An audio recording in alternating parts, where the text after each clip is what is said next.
Isang taon na ang lumipas, halos, nang marinig natin ang mahiya naman kayo speech ni Pangulong Marcos. Isang talumpating lumika at nagmulat sa mga mamamayan sa pinakamalaking nakawan sa kasaysayan ng ating bayan. Mga multo at maanumalyang proyekto na pinondohan ng 19th Congress sa loob ng 3 taon. Pagsasabwatan ng pinakamatataas na pinuno ng pamahalaan sa Kamara, sa Senado, sa DPWH, sa DBM, at kung sino-sino pa na nagtatago sa anino ng mga makapangyarihan. Matindi ang naging babala ng Pangulo. Matapang ang kanyang salita noon. Ngunit ngayon, ang tanong ng bayan, Mr. President, ano na? Ano ba talaga ang nangyari? Ano ba ang punot dulo ng nakawang ito? Sino ba talaga ang mga nagsabwatan? Sino ba talaga ang mastermind? Sa darating na Hulyo, muli na namang haharap ang Pangulo sa bulwagang ito. Haharap sa sambayanang Pilipino para sa kanyang ikalawa sa huling SONA. At mahalaga na maipaalala sa kanya ang mga sinabi at ipinangako niya noon na hanggang ngayon ay matyagang hinihintay ng sambayanan, subalit nananatiling pangako lang. Ang nais ng bayan ay katotohanan, pananagutan. Ang nais marinig ng mamamayan ay sagot sa mga ibinunyag ng Pangulo noon. Subalit sa paligoy-ligoy ng mga salita ay tila ba hangin lamang dumaraan. Ang pagpuna ay mahalagang bahagi sa isang demokratikong pamahalaan.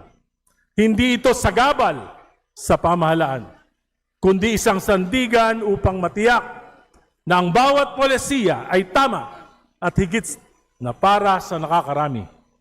At ang salapi ng bayan ay nagagamit sa pagpapaunlad nito. Kung mataliman ang aking mga pahayag, ay dahil lubha ng malalim ang sugat na dinaranas ng sambayanan. Hindi man maaring manahimik, magbulag-bulagan o bingihan, habang lugmok na sa kahirapan, korupsyon, at kawalan ng pananagutan. Kaya ngayong hapon, Mr. Speaker, Madam Speaker, Pecha de peligro? Delikado? Relax ka lang. Di ka na ipit pag-ipit with G-Credit. Itawid natin yung essentials mo. Buksan ang GCash. Itap ang borrow, tapos G-Credit. Kung eligible ka, may credit limit kang up to 50,000. Ayos, di ba?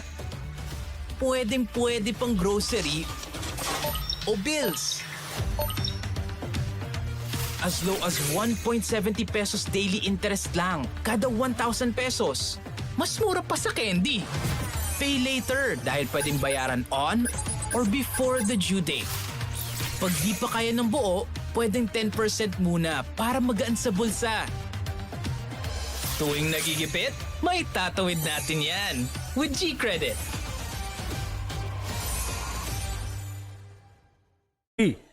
4.4% from the projection of 5.7%. 2025 last quarter GDP, 3%. 2026 first quarter GDP, 2.8%. 2026 whole year GDP projection, 4.1%. President Marcos, for the last 4 years, failed to realize our GDP projections. Inflation now is at 7.2%. And according to the experts, this May, aabot na ng 8% ang inflation rate. Dollar now is almost at 62 pesos. Investor confidence index is negative 23%. Bagsak ang stock market. Umangat ang antas ng unemployment. Umangat ang kagutuman. Nalulugi ang maraming negosyo, lalo na ang construction at construction supplies.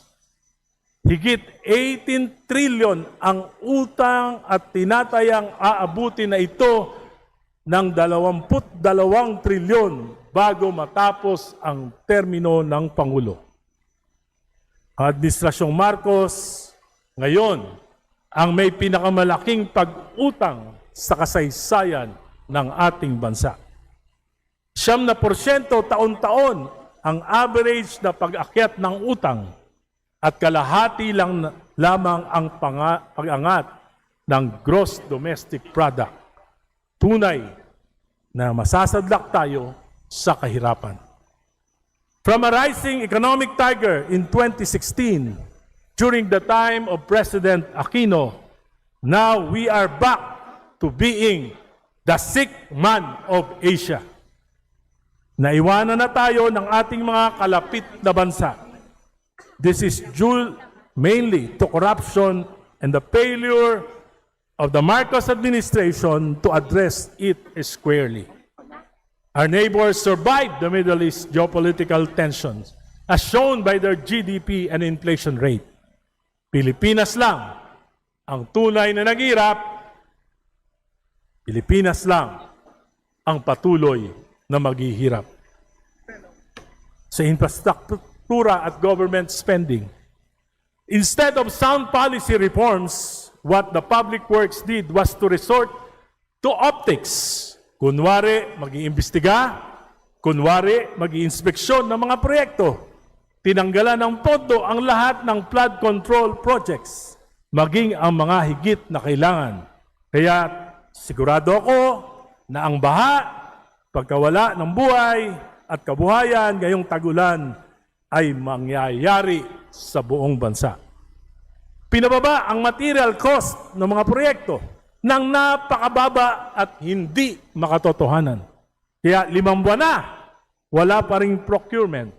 Bagsak ang public spending, lugi ang matitinong kontraktor, lugi ang mga supplier, walang trabaho ang maliliit na construction workers. Sa edukasyon hanggang ngayon, wala pa ni isang classroom ang naitatayo.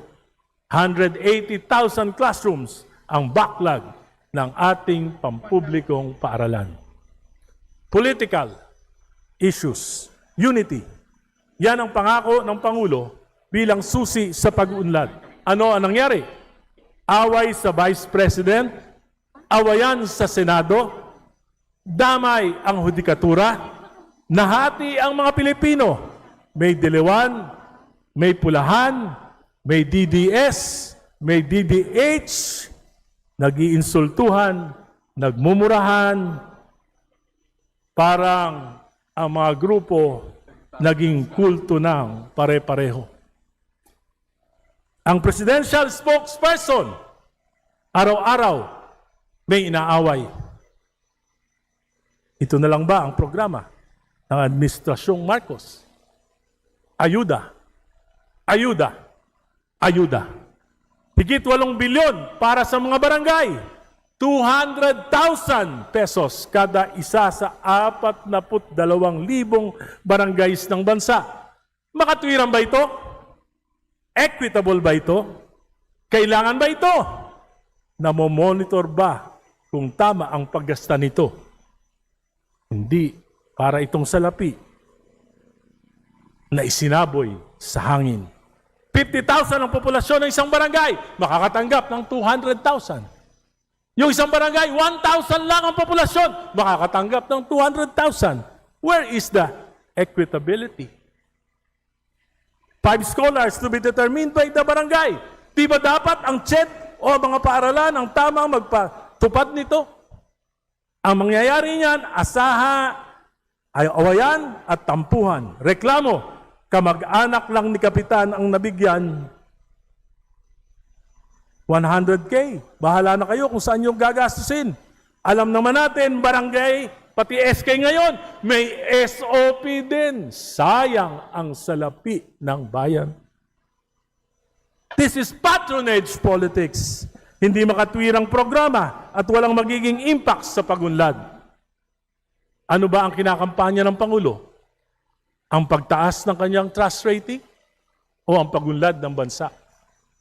Lahat ng problema ng bayan, ang sagot ay ayuda. Krisis sa Middle East, ayuda, ayuda, ayuda. Ang mga Pilipino para ng siwan tamad sa halip na mangarap at magsikap, nakanga, naghihintay ng AIX tupad. Nakatanggap ng 5,000, ilang araw lang, ubus na. Ano gagawin? Nga uli. Pag dumaan sa barangay ang 5,000, nako, 2,500 na lang ang may bibigay sa tao. Pag matakaw yung barangay captain, 1,500 na lang. Diyan sa amin sa Caloocan, 1,500 na lang ang binibigay. 5,000 ang pinipirmahan. Party list daw ang nagbibigay. Ito po ang tunay na kalagayan ng ating bansa. Isang pamahalaan na walang malinaw na direksyon. Isang pamahalaan ng walang sapat at matapat na solusyon sa pinakamabibigat na problema ng bayan. Isang pamahalaan na tila naubusan na ng vision para sa kinabukasan. Isang pamahalaan na halos hindi na makapagbigay ng pag-asa sa sambayanang Pilipino. Can we say that what is happening to our country today is the consequence of a failed presidency? Sa aking mahabang karanasan sa pamahalaan at maging sa pribadong sektor, may isang prinsipyong hindi matatawaran. The buck stops with the leader. Hindi natin mahanap ang kalinawan at solusyon kung patuloy tayong magbubulag-bulagan sa tunay na nangyari sa halos 4 na taon ng Administrasyong Marcos. Hindi natin mariresolba ang krisis na ito kung patuloy nating itatanggi kung paano ninakaw, nilustay at pinagsamantalaan ang higit sa ₱1 ng pondo ng bayan ng mga nasa pinakamatataas na antas ng kapangyarihan. Kaya hanggang ngayon, kababago-bago ang naratibo. Iba-iba ang palusot, iba-iba ang itinuturo. May ICI investigation, may ombudsman, may panukalang independent People's Commission, may Senate Blue Ribbon Report na pinag-aawayan pa hanggang ngayon sa Senado. Ngunit ang malinaw, ito ay cover-up. And cover-ups will require a series of cover-ups. At habang nalulunod tayo sa palusot, kasinungalingan at pagtatakip, lalong mababaon sa kumunoy ng kahirapan ng ating bayan. At sa huli, ang tunay na biktima ay hindi ang makapangyarihan. Ang tunay na biktima ay ang mamamayang Pilipino na ang tanging pagkakamaliwa ay nagtiwala at bumoto sa atin. Madam Speaker, mahal natin ang ating bayan. I rise today not merely to blame, but to warn. Not merely to criticize, but to confront the truth. Sapagkat hindi na tayo maaring magpatuloy sa kasinungalingan. Hindi na tayo maaring magpanggap na normal ang lahat habang nasusunog ang bahay ng ating bayan. Our problem is not merely economic. Our problem stems from the kind of politics that we have allowed to dominate our country. Politics of patronage, politics of dynasties, politics of corruption, politics of convenience, and politics without accountability. I decided to deliver this press-sona speech to help President Marcos and this government face the issues squarely. Kailangan natin maging tapat sa bayan. Hindi mangyayari ang nakawan sa ganitong kalaking kung walang pagpayag, pagkukonsinti o pakinabang ang mga nasa pinakamatataas na pwesto ng kapangyarihan. In my petition before the Supreme Court regarding the constitutionality of unprogrammed appropriations, lumabas ang mga saro para sa flood control projects, bilyon-bilyon, under the UA na may pagpayag ang Pangulo. Ang ating Pangulo ang may pangunahing may pananagutan sa problemang ito. Alam ko, maging ang ating Vice President may ambag sa kaguluhan na nangyayari sa ating bayan. Marami sa Senado ang nakipagsabwatan, nanahimik habang nangyayari ito. Kaya ngayon, yan yung punot dulo ng pinag-aawayan nila dyan. Alam ko rin po, dito sa Kamara, yung pinakamatataas na pinuno ng 19th Congress.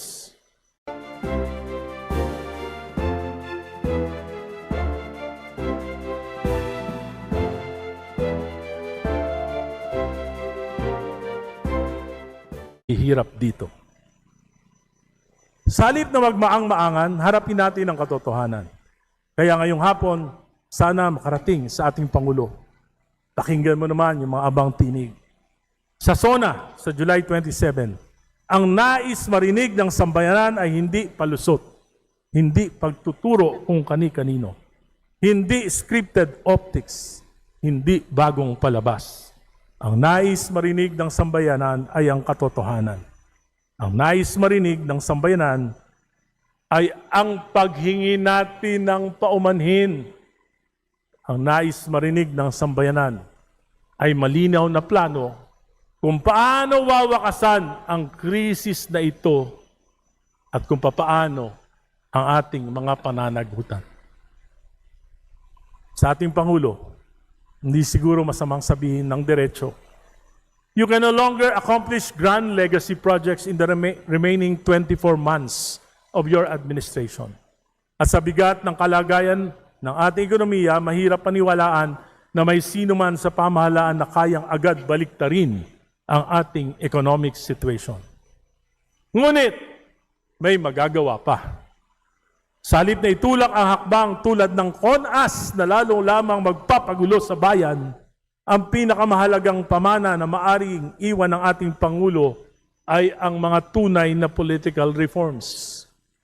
Maaring magsimula ang Pangulo sa isang komisyon na mag-aaral at mag-ahain ng rekomendasyon sa susunod na administrasyon sa kanyang successor kung paano aamyendahan ang 1987 Constitution sa isang tunay, malinis at malayang Constitutional Convention na maaring maipamana niya para sa kinabukasan ng ating bansa.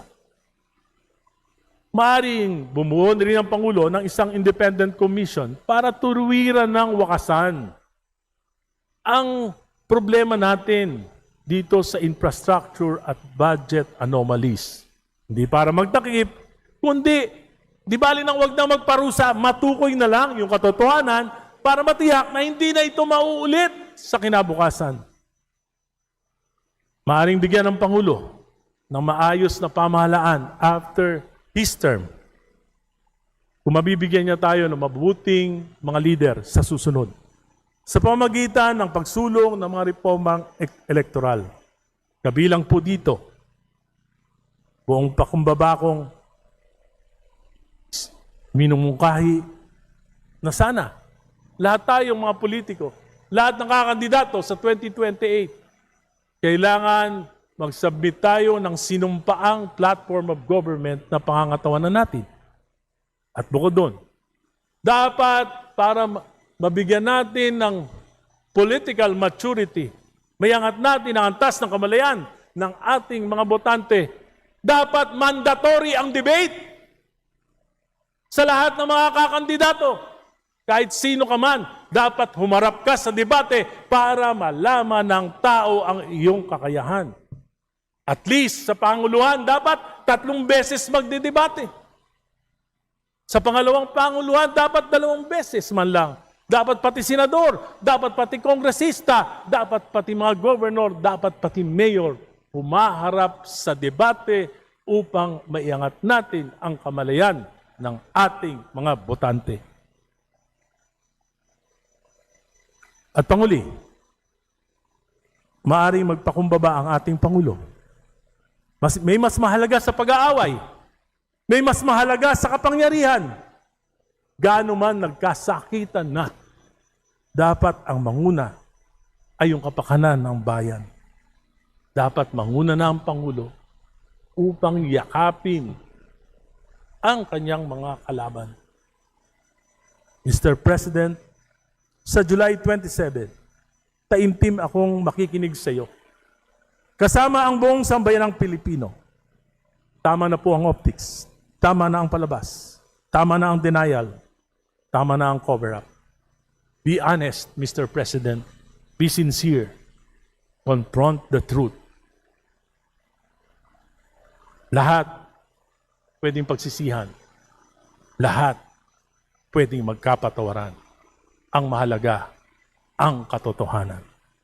At sa huling 24 na buwan ng iyong pamumuno,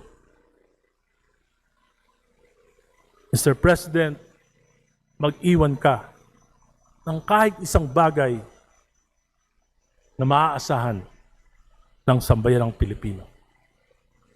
Hindi na legacy project ang hinahanap ng bayan.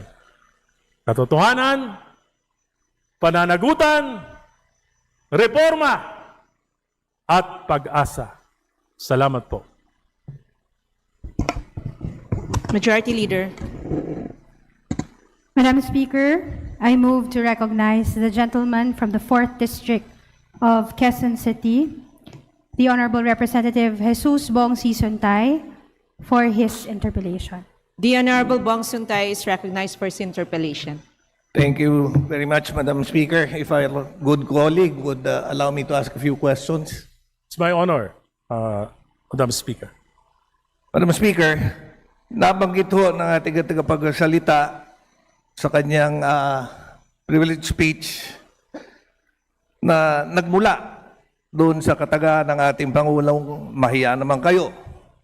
Mahiya naman kayo dahil doon mga nangyaring anomalya na tinamaan ng Kamara, Senado, DPWH, DBM. Nabanggit nyo na ito'y pangako lamang. Bakit nyo ho nasabing pangako lamang ito? Sapagkat hindi po nagkaroon ng makatotohanang investigasyon at paghahanap ng tunay na mga nangyari dito sa pinakamalaking nakawan sa kasaysayan ng budget at infrastructure sa ating bansa. Pero hindi ho ba, meron na, dahil sa speech na ito, meron na 15, alam ko, nauna yung 15 na mga contractors na naibanggit, meron rin mga pinangalanan ng mga tao na involved. Hindi ho ba nasimula ng investigasyon tungkol dito?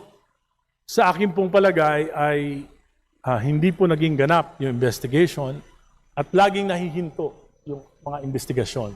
Ang nakukulong lang po yung mga walang kapangyarihan, mga ordinaryong empleyado ng Department of Public Works. Hindi naman po magkakaroon ng pondo ang Department of Public Works para sa flood control at mga maanumalyang proyekto kung hindi ito napondohan dito sa Kongreso. Maliwanag naman po dun sa National Expenditures Program ng ating na isinumite ng Executive Department ng DBM. Wala naman po yung mga proyekto na ito. Ito po ay isiningit. Insertions, diversions at amendments. Ang masama po, napunta ito sa mga close projects at mga anomalies projects. Kaya po, kawawa, yung mga maliliit, kumbaga ito po yung mga dilis. Kung nakatikim man ito ng konting biyaya, konti lang. Yun naman po mga kontratista, ito po ay karamihan sa kanila, sa mga nakakausap ko, kung hindi naman ganito ang sistema, paano kami maghahanap buhay? Hindi kami makakakuha ng kontrata. Pero yung mga pangunahing may akda, kung sino'y naglipat-lipat, nagmaniobra, hanggang ngayon po, nagtuturoan pa sila. Yung iba po, nagpapalamig sa Paris. So, kaya nyo po nabanggit na parang hindi makatotohanan ang nagawang investigasyon ay dahil wala pang talagang nakakasuhan o nakukulong? Tama ho ba ito? O yung dapat na totoong managot ay hindi pa napapanagot? Hindi lang po yung pagpapanagot sa mga nagkasala. Unang-una po, kaya bumuo ng Independent Commission for Infrastructure ay upang malaman natin kung paano po yung naging modus operandi upang sa ganon ay maiwasan na ito. At nakita naman natin na kung ano nangyari sa ICI, hindi na ponduhan, hindi na suportahan, kaya nabuwag dala ng kusa Ewan ko kung may nakabasa na sa atin sa report nito. Wala pa po. At alam ko po, iisa lang na lang yung, na commissioner yung gumawa ng report na ito at yung dalawa po ay nagbitiw na lamang. Pangalawa, nagkaroon po ng priority legislation ang ating Pangulo. Ito po yung Independent People's Commission na in-overtime natin dito sa Kamara, inaprubahan natin sa komite. Pero nagtataka po ako sa Committee on Rules at Committee on Appropriations, bakit hindi po ito napondohan? Bakit hindi pa inasasalang dito para sa ikalawang pagbasa? Kinalimutan na ba ito? Ano ba, mayroon ba tayong kinakatakutan na ayaw natin ng isang makapangyarihan na mag-iimbestiga dito sa nangyari na ito, na pinakamalaking nakawan? Lilimutin na lang ba natin yung trilyong piso? Charge to experience na lang ba yan ng mamamayang Pilipino? Ngunit di ba itong ICI report ay nasabit na sa Office of the Ombudsman? Sa tingin nyo ba walang mangyayari dito sa ICI report na ito? Mahalaga po na maging transparent yung naging resulta. Pero hindi po nailabas officially ang report ng ICI. Kaya hindi natin malaman kung ano talaga yun. Hindi ko alam kung bakit. Meron bang itinatago? Now, in your opinion, dito sa ating Kamara, should we initiate an inquiry over kung ano yung nangyari dito sa ICI report para malaman natin kung may patutunguhan ito o meron mangyayari? Sa palagay ko po, hindi ito magaganap. Sapagkat ang administrasyon ang supermajority dito at nakita naman natin na yung IMPRACOM na sinimula noon at nung lumalabas na yung mga witness ay hindi na po ay pagpatuloy at sinuspindi na po ang IMPRACOM. Dapat po siguro kung tunay na nais ng 20th Congress na malaman ng buong katotohanan, pwede nating buksan muli ang IMPRACOM at ipatawag natin ang mga kaukulang ahensya na nag-iimbestiga upang malaman natin ang katotohanan.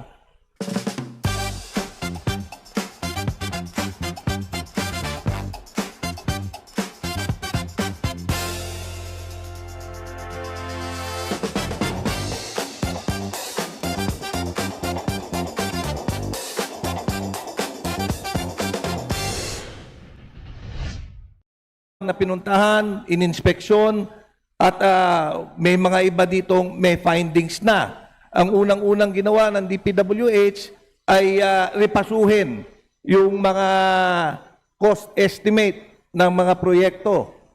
Yung pagrepaso ng cost estimate, nabanggit nyo rin, ang bunga nito ay wala nang naging bidding. Pero itong statement nyo na wala nang naging bidding, base ho ba ito sa inyong sariling experience sa inyong distrito o ito ay nakuha lang natin dahil sa mga nakasulat sa dyaryo? Hindi po, sa halos lahat po. Hindi ko lang alam po kung meron talagang may tinitingnan at tinititigan ang DPWH. Pero generally po, ang aking pagkakaalam ay talaga naman pong nabalang ng napakatagal ang bidding. Actually po, bibigyan ko ng isang halimbawa. For example, ang material cost ng asfalto ay 14,000 pesos. Binaba po yan ng DPWH to 4,000. So nung nagpapabidding, wala naman sumasali. Kaya nga, ngayon po, binalik nila uli sa 14,000. So, Kaya lang hindi po, binalik nila sa 14,000, nasayang yung 5 buwan. So hindi ho ba maganda na yung material cost ay napababa? Di ba yun po ang gusto natin ma-achieve ng mga proyekto, to have a more realistic pricing to it at Alam niyo hindi po, maging overpriced? Alam niyo po, okay sana po kung napababa na makatotohanan.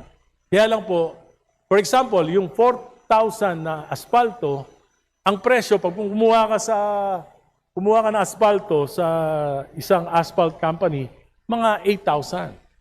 So lugi pa sa materials, sa mismong materials, hindi mo pa na ilalatag, hindi pa nagagamit yung mga equipments. Kaya po, hindi natin alam kung bakit, paano,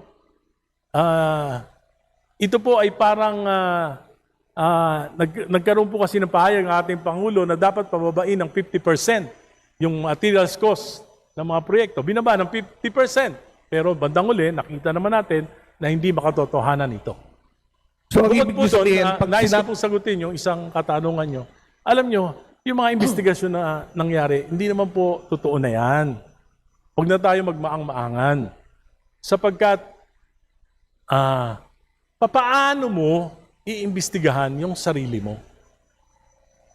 Huwag na natin itanggi na yung nangyaring trilyong nakawan na ito sa Kabanang Bayan ay hindi pwedeng magawa ng iilan lamang. It's a collaboration between the executive and the legislature. Okay.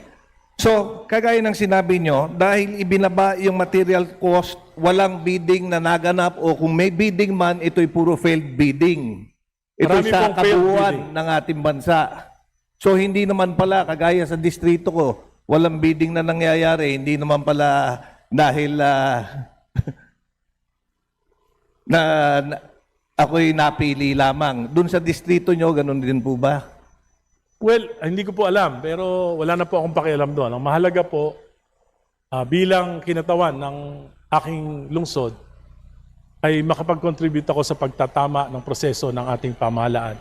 Dahil magkaroon man o mawalan ng proyekto yung aking distrito, kung ganito naman ang nangyayari sa ating bayan, maapektuhan po yung kinabukasan ng buong sambayanan, kasama na po yung mga kabataan at mamamayan ng aking distrito. So ang pagbaba ng material cost, nasabi niyong hindi makatotohanan dahil ba hindi kinuha yung tamang presyo? Bakit naman po gagawin yun na hindi kukunin yung tamang presyo ng mga materyales na gagamitin? Hinabol lang ba talaga yung statement ng ating Pangulo na ibaba ng 50% at yun yung ginawa?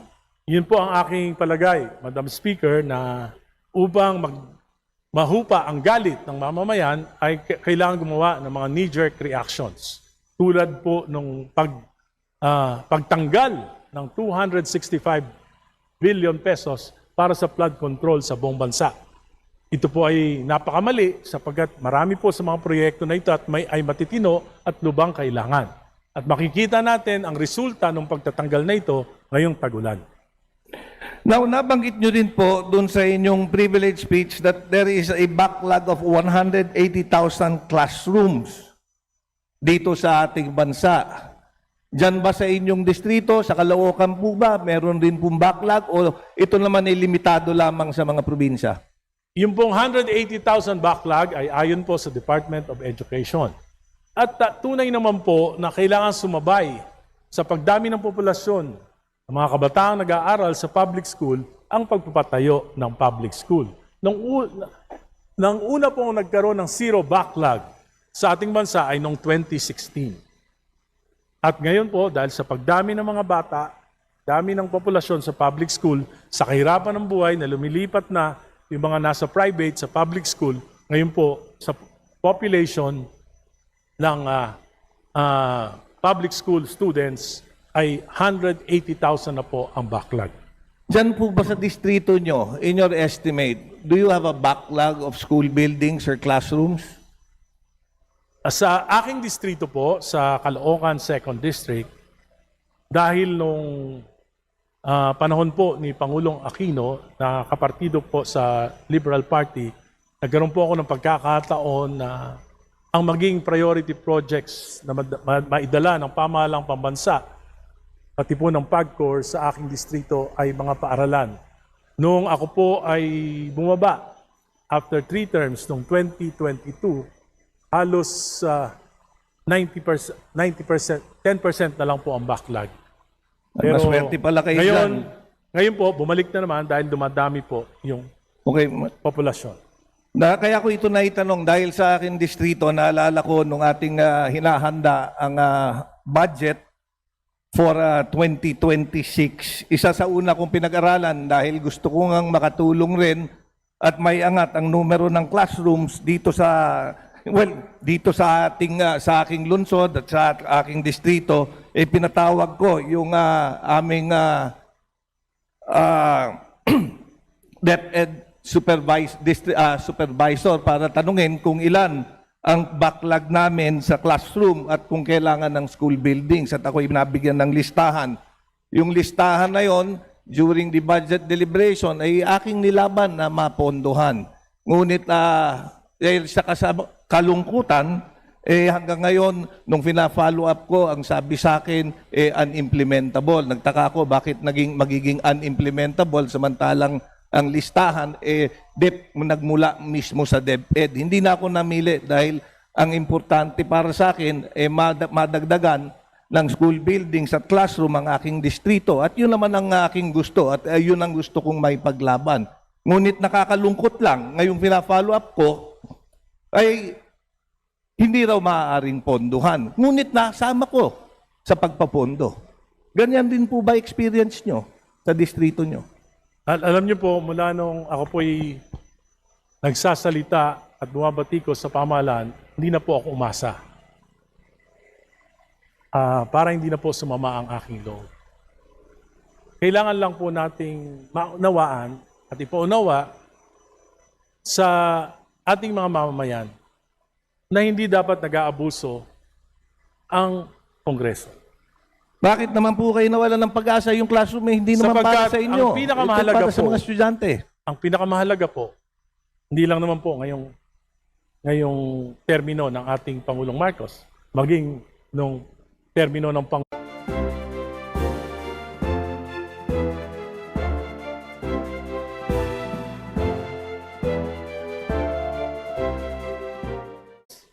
kung sino yung may mga katungkulan,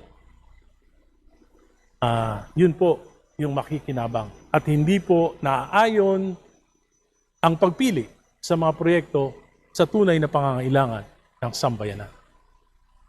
Well, pero ako may umaasa pa rin dahil naalala nyo, nung budget deliberation, meron naman tayong mga naipaglaban ng mga proyekto na para sa distrito. Naisama rin yan sa GAA. Pag naisama sa GAA, ibig sabihin, napondohan at mapopondohan. So, base po sa iyong mga statement, parang nawalan na kayo ng pag-asa. Sa tingin nyo ba, hindi na magiging totoo? Saan po mapupunta? Hindi po. Yung pondong nailagay sa iyong distrito. Yung pong may line item, obligado po ang gobyerno na ito ay patupad. Kung hindi po, lalabag sila at pwedeng dumulog sa hukuman. Pero ang nangyari po sa Department of Education, naging lump sum po yung appropriations for school buildings. So ito po ay nasa discretion ng DepEd kung saan po nila ilalagay. Kaya wala na tayong magagawa kundi umasa tayo na magiging patas si Secretary Sani Angara. Now, paano naman po yung mga proyekto, mga tulong sa inyong mga kadistrito? Paano yung mga nagkakasakit? Meron pa ba ho kayong nai-refer at natutulungan naman sa mga ospital? Ay, hindi. Yung, ano na po yun, Madam Speaker, para sariling gastos na po yun. Konting tulong, konti-konti, pero yung inaasahan natin na, di ba po, nakita naman natin na sa special provisions ng ating GAA, bawal na mag-endorse yung mga congressman. So, hindi na pwedeng mag-endorse, pwede siguro makiusap sa mga departamento. Hindi ko lang alam po, pagka yung leadership, pagka paborito nila, kung meron, dahil may mga nakikita po akong papeles na may mga endorsement for several millions of pesos para sa MAIP-IP. Now, but the bigger picture is actually the economy. And in fact, I agree with you. The inflation is currently at 7.2 and projection is that it will go up as high as 7.8 or 8%. GDP for April was 2.8 and in May, bababa pa rin ito. Now, pero meron pa naman pong 2 taon. Now, sa palagay nyo, ano ang naging dahilan ng pagbagsak ng ating ekonomiya? Pwede pa naman may address to dahil ba sa too much political noise o walang concentration sa pag-aangat ng ekonomiya? Ano ho ba sa palagay nyo? Well, mahirapan po sapagkat, for example, wala namang public spending, walang procurement. Kung magpo-procure ngayong May, June, so tag-ulan na po at mahirapan nang ma-implement yung maraming proyekto sa infrastruktura. Bukod po dyan ay umasa po sa ang gobyerno ginagasta yung pera sa ayuda Bukod po diyan, bumaba ang koleksyon. Kaya hindi po natin alam kung nakakasabay ba sa hirap ng buhay ngayon, nakakasabay ba yung collection doon sa mga dapat pagkagastusan. At may mga sapantahan nga kaya hindi tinutuloy yung mga programa at proyekto sapagkat wala namang sapat na salapi ang pamahalaan para sa pagbabayad ng mga proyektong ito. Ayon po sa mga kontratista na mga nakakausap ko, mayroon po mga kontratista na yung mga last year accomplishments nila ay hindi pa nababayaran. At kung bayaran sila ay pakaunti-kaunti lamang. But, Madam Speaker, pero sa aking pakiwari, hindi naman pwedeng through public spending lang para maiangat ang ating ekonomiya. Dahil ang importante rin is yung mga FDI, Foreign Direct Investment. Ano na ba ang kinakalagyan? Paano po tayo makakapag-track ng foreign direct investment? I think that would also help the economy Gaya if po there ng- is a policy towards that goal.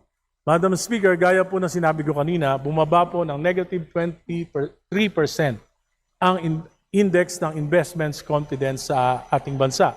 Dahil po ito sa primarily corruption.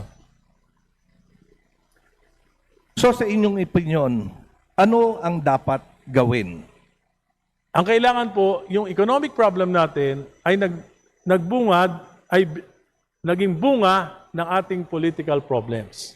So dapat ang Pangulo, para sa aking opinion, ang dapat niya institute ay political reforms. At hindi po ito magiging posible kung ang gagawin ay magbigay lang na magbigay ng ayuda o kaya mag-inspeksyon na lang na mag-inspeksyon ng mga proyekto. Ito po ay, sa tingin ko, ay optics rather than genuine reforms that may spark economic development. Now, base po sa inyong sagot, dapat gawin political reforms. Di ba sobra-sobra na nga ang politika dito sa ating bansa? Kung political reforms na naman ang gagawin, baka lalo tayong bumagsak. What about economic reforms, economic policy concentration? Alam Ano niyo po, bang political reform mga... maraming pinangako ang ating Pangulo ng mga political reforms na hindi naman natupad. For example, the anti-political dynasty law na pinangako niya na as a priority legislation. Ang ginawa po, ang ipinasa ay isang batas na nag-i-institute nagli-legalize ng political dynasties. Pinangako niya po yung kadena. Pero hanggang ngayon po ay hindi umuusad dito.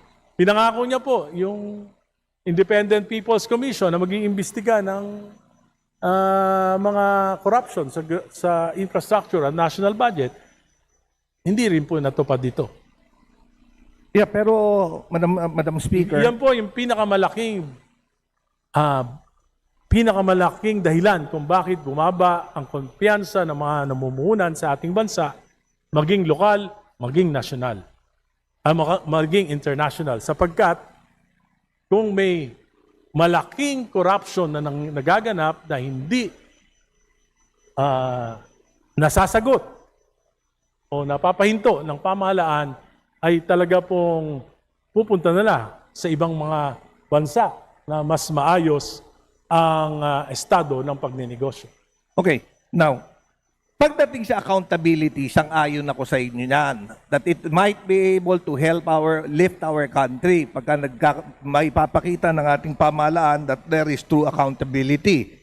Pero pagdating sa political dynasty, hindi lang kasi dependent sa legislature yan, hindi lang dependent hindi dependent sa presidente because both